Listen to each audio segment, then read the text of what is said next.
My fellow Americans, Thanksgiving is a special time in America, a time to reflect on what the year has brought, to think about what lies ahead. You know, our first National Day of Thanksgiving, authorized by the Continental Congress, took place on December 18th, 1777. It was celebrated by General George Washington and his troops at Gulf Mills on the way to Valley Forge. And it took place under extremely harsh conditions and deprivation, lacking food, clothing, shelter. They were preparing to ride out a long, hard winter. And today, you can find a plaque in Gulf Mills marking that moment. Here's what the plaque reads. It says, "This Thanksgiving, in spite of the suffering, showed the reverence and character that was forging the soul of a nation." Forging the soul of a nation. Faith, courage, sacrifice, service to country, service to each other, and gratitude even in the face of suffering have long been part of what Thanksgiving means in America. You know, looking back over our history, you see that it's been in the most difficult circumstances that the soul of our nation has been forged. And now we find ourselves again facing a long, hard winter. We fought a nearly year-long battle with a virus that has devastated this nation. It's brought us pain and loss and frustration. And it's cost so many lives. 260,000 Americans and counting. It's divided us, angered us, set us against one another. I know the country has grown weary of the fight. We need to remember we're at war with a virus, not with one another, not with each other. This is the moment where we need to steel our spines, redouble our efforts, and recommit ourselves to the fight.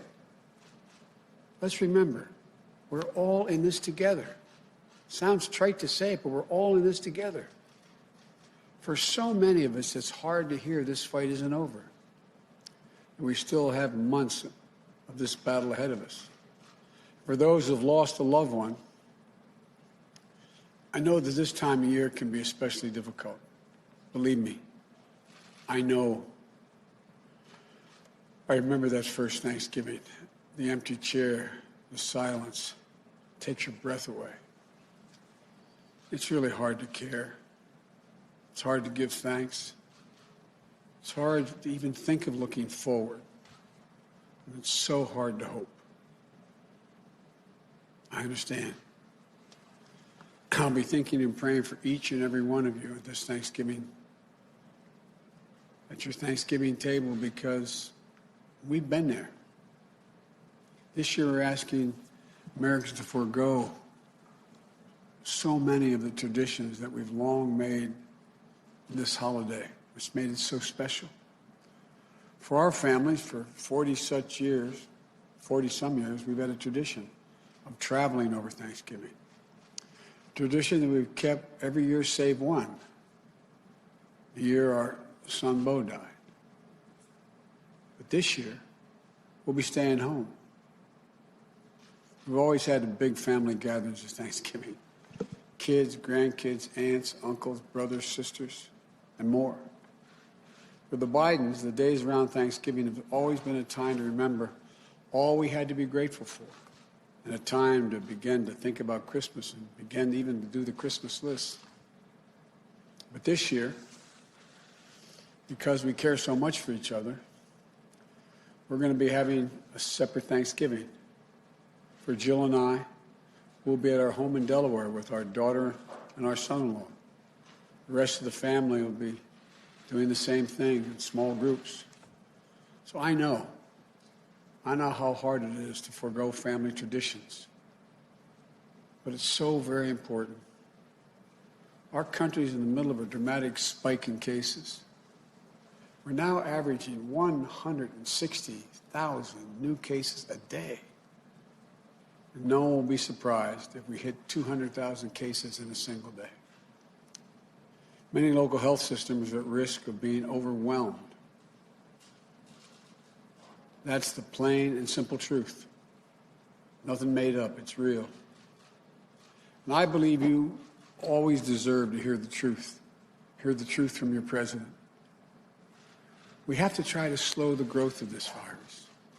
We owe it to the doctors and the nurses and other frontline workers, care workers, who've risked their lives, some lost their lives, put so much on the line in a heroic battle in this virus against it for so long.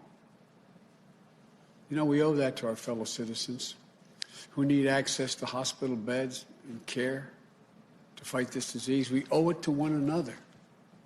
It's literally our patriotic duty as Americans. It means wearing a mask, keeping social distancing, limiting the size of any group we're in. Until we have a vaccine, these are the most effective tools to combat the virus. Starting on day one of my presidency, we will take steps that will change the course of this disease. More testing will find people with cases and get them away from one another, slowing the number of infections. More protective gear for businesses and our schools to do the same, reducing the number of cases. Clear guidance will get more businesses and more schools open. We all have a role to play in beating this crisis. The federal government has vast powers to combat the virus. And I commit to you, I will use all of those powers to lead a national coordinated response. But the federal government can't do this alone. Each of us has a responsibility in our own lives to do what we can do to slow the virus. Every decision we make matters. Every decision we make can save lives.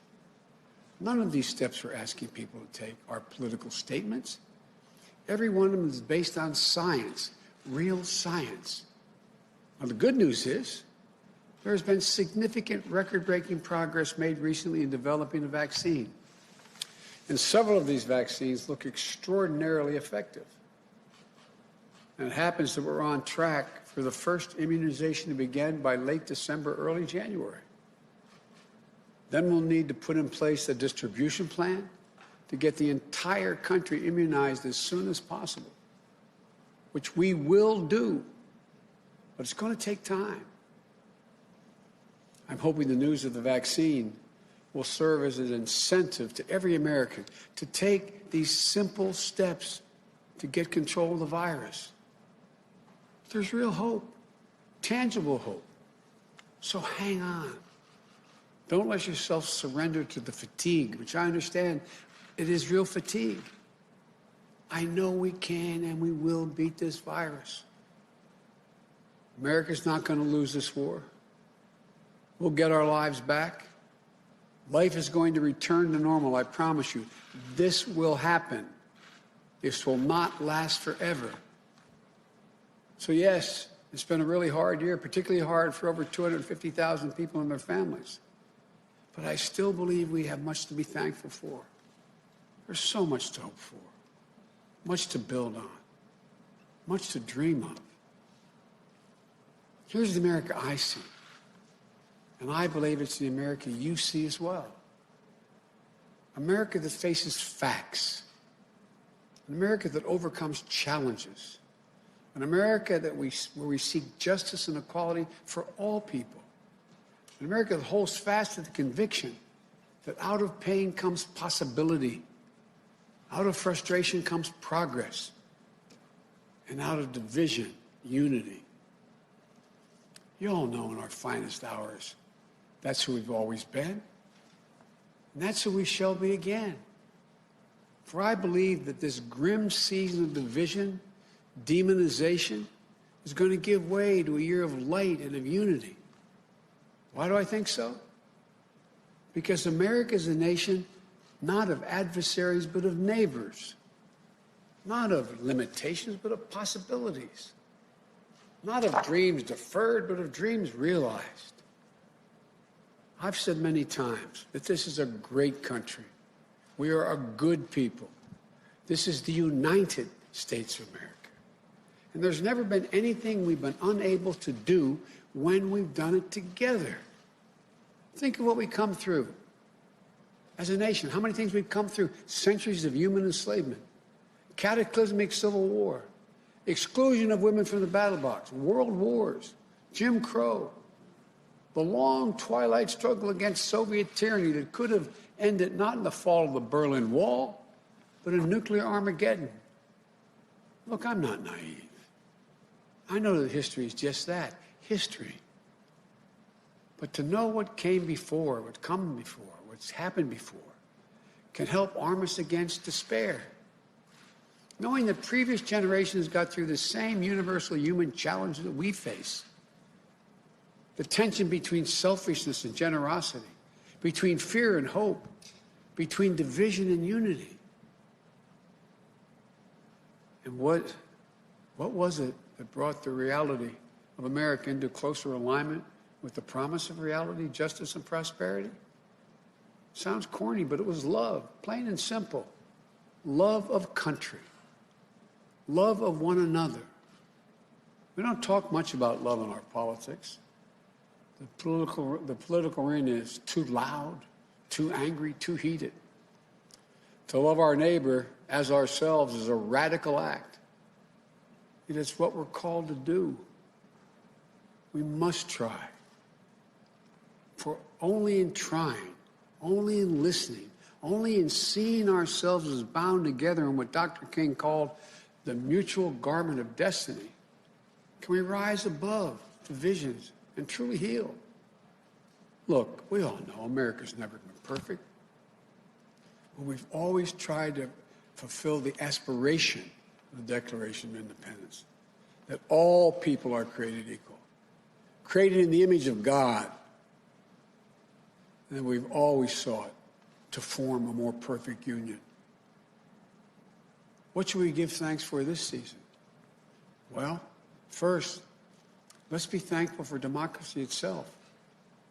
In this last election, the one that just took place, we've seen record numbers of Americans exercise their most sacred right, that of the vote, to register their will at the ballot box. Think about that. In the middle of a pandemic, more people voted this year than have ever voted in the history of the United States of America. Over 150 million people cast a ballot. Simply extraordinary. Many of them waiting in line 5, 6, 7, 8 hours to vote. If you want to know what beats deep in the heart of America, it's this: democracy. The right to determine our lives, our government, and our leaders. The right to be heard. Our democracy was tested this year. And what we learned is this: the people of this nation are up to the task. In America, we have full and fair and free elections. And then we honor the results. The people of this nation and the laws of the land won't stand for anything else. Through the vote, the noblest instrument of nonviolent protest ever conceived, we remained anew and were reminded anew that progress is possible, that we the people have the power to change what Jefferson called the course of human events. And with our hearts and our hands and our voices, today we can be better than yesterday. And tomorrow we can be still better than that day. You know, we should be thankful, too, that America is a covenant, an unfolding story. That we have what we need to create prosperity, opportunity, and justice. Americans have grit and generosity, a capacity for greatness, and reservoirs of goodness. We have what it takes. Now we have to act. This is our moment, ours together, to write a newer, bolder, more compassionate chapter in the life of the nation. The work ahead is not going to be easy.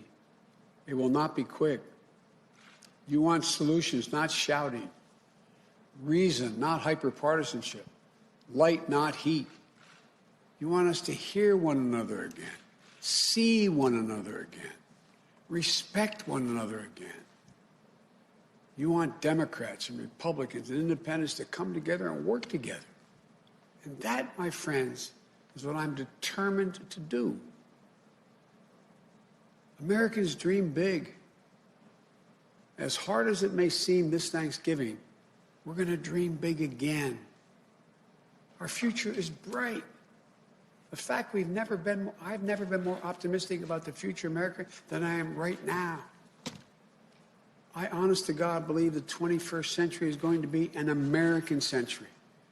We're going to build an economy that leads the world. We're going to lead the world by the power of our example, not just the example of our power. We're going to lead the world on climate and save this planet. We're going to find cures for cancer and Alzheimer's and diabetes. I promise you. We're going to finally root out systemic racism in this country. And this Thanksgiving, in anticipation of all the Thanksgivings to come, let's dream again. Let's commit ourselves to thinking not only of ourselves, but of others as well. For if we care for one another, if we open our arms rather than brandishing our fists, we can, with the help of God, heal. And if we do, and I'm sure we can proclaim the psalmist, with the psalmist who wrote these following words. The Lord is my strength and my shield, and with my song I give thanks to him. I give thanks now for you, for the trust you've placed in me. Together, we'll lift our voices in the coming months and years, and our song shall be of lives saved, breaches repaired, a nation made whole again. Folks, from the Biden family to yours, wherever and however you may be celebrated, we wish you a happy Thanksgiving. May God bless you, and may God protect our troops. Happy Thanksgiving.